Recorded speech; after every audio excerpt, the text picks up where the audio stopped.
Right, well, anyway, I want to talk about what the hell are they doing up there?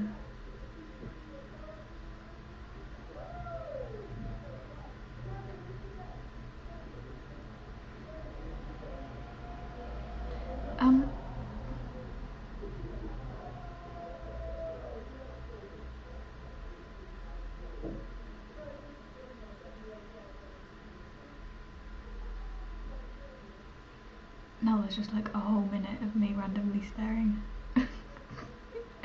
into the void. Yeah, I just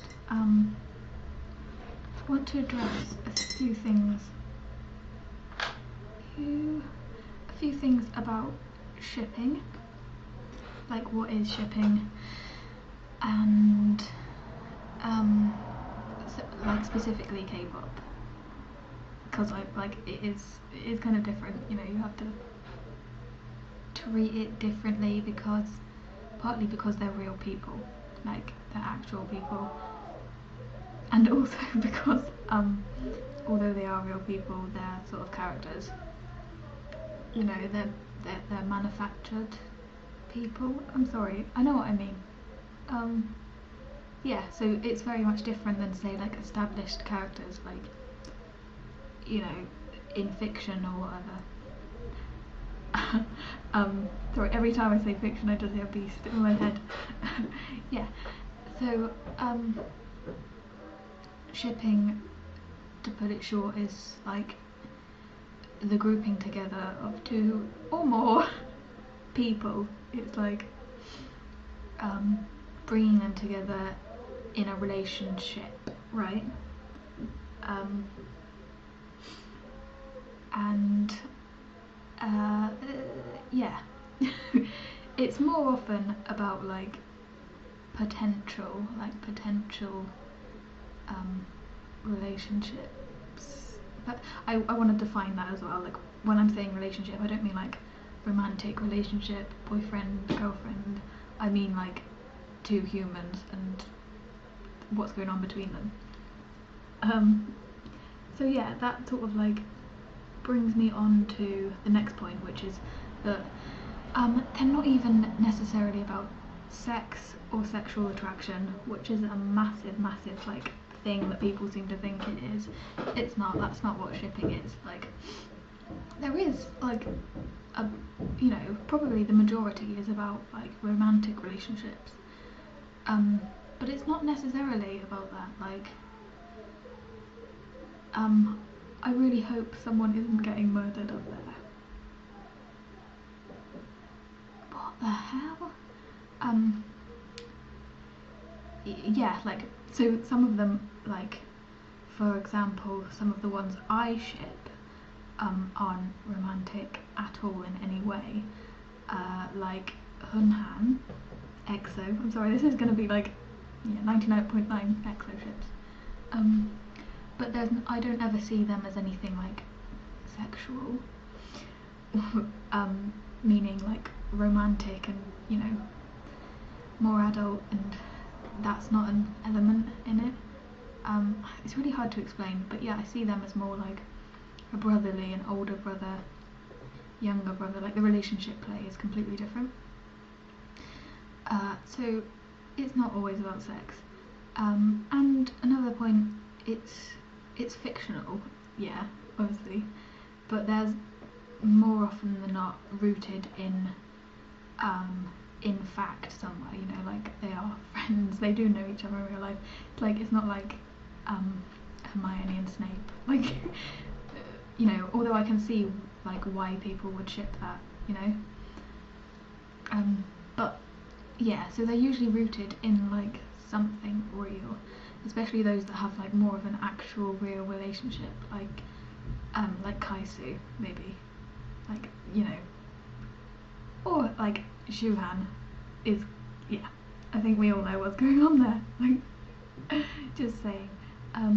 Yeah, and then another point, that some ships, I'm just speaking for myself really, but they're purely like aesthetic. You know, they might not even really have many interactions, but there's something about them, whether visually, like literally their faces and bodies, or something about their personalities, they come together, and you can sort of juxtapose that and put it into a different setting, like, and that's where like sort of fan created content, fan art and fiction, and you know, comes into it, because you can sort of manipulate that yourself. So they might not speak to each other at all, they might hate each other, you know, like I don't know, I don't want to say anyone's name, but like, you know, I'm sure that there's some like tensions in there, in that situation.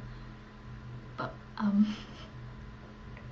I've got like some people in my head I'm thinking of, but what was my point? Yeah, so yeah, no, it's not always about an actual relationship that's in real life either. Like, it's all made up. It's all made up anyway, you know. It's like normally harmless. I was going to say harmful. Normally harmful. Harmless, usually. Yeah, and so sometimes it can be aesthetic, like Hun Han. I love, they just look really good together. Like, that's it. You know, as somebody who's like sort of much more of a visual person, that's something that I noticed. They've got like a really nice relationship in that sense. Another point I wanted to bring up is that some of the biggest, sort of more popular ships tend to reinforce like relationship ideals, which sort of links into like making up stories, like I said, and the fact that it's all fictional and stuff. But I mean, like, sort of like with Kaisu, like people usually sort of think of it like, you know, there's one that's more dominating and there's one that's more like submissive, or there's one that's more male and there's one that's more female, you know, like it's like, you know, heteronormative, you know, and it, like, that's sort of just a reflection of society at the moment. I think that's not like, I don't know. Having said that, a lot of ships aren't like that, you know. Like, I think of like Seikai, or yeah, I can't think of any more. There's so many ships in EXO and I can't think of any more. No, well, you know what I mean, like where it doesn't seem like there's like a sort of a dominating male side and then a submissive female side, because, you know, that's like heterosexuality. They're not, they're men, like they're all men. Like, that's a good point actually. Like, I've talked all the way about male idols and male idols shipping. I don't, yeah. And all of the ships I'm mentioning are male as well. Don't know what to take from that, really. Apart from the fact that I guess it's just a reflection that the majority of people in the fandom are girls, and heterosexuality is like sort of much more the norm, I guess. Although, I mean, there is a lot of like other types of ships, like girl or girl boy. I've seen that a lot, but I'd still say that boy K-idol ships are more popular. Yeah, so it's pretty strange that they sort of still reinforce those norms when, you know, when they're both men. I don't know, I find that a bit awkward. I think that's it. I'm not going to talk about like the actual manifestations of ships in fan content, you know, fan fiction and stuff. Like, I'll talk about that another time. I've written about that before, but yeah, it's really interesting and I need to do that in a different video, so bye.